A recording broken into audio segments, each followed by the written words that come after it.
Welcome to a day in the life of Ran Magneto. आज आमचे point पिलार आणि पिलारच्या वाटेक गाडी घेऊन येता म्हणताना उडलो सहित बोर्ड पडिलो वार्षिक परबेलेकार lucky draw 777 free entry Pilar इगरचे वाठारांत. Here we go infant Jesus church Pilar. गर्दन गोटो रेडी, लोकांक बसूंक तांबडी चेरां रेडी, LED स्क्रीन रेडी आणि हांगासर केल्ला आमच्या अभिमानी सांगता. आणि आता राती एका सायडीन आमचो फिल्म शो जाल्यार आनी एका सायडीन the beautiful church feast lighting show.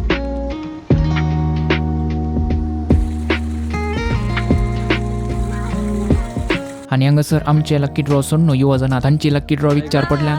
हाय आता आमचे short and sweet stage program जाल्या मागीर फिल्म स्टार्ट. आणि फिल्म पळोवन लोकांनी दिले अभिप्राय हे थोडं युट्यूबर अपलोड केल्या. बरें आसलें असलें दिल्ले पार्ट बरें जाले का म्हळ्यार पुरा सोन तुमचे पळे जेम जावन आयले हांव. तुमचे पिक्चर तुमचे ऍक्टिंग सो गुड. आणि हांगासर शो असो करून अवकाश करून दिल्या सर्वांक देव बरें करूं. आणि एका वर्सा आनी एक फिल्म असो मेळ्या तितल्यार काणी बाटींग फॉर वॉचिंग देव बरें करूं.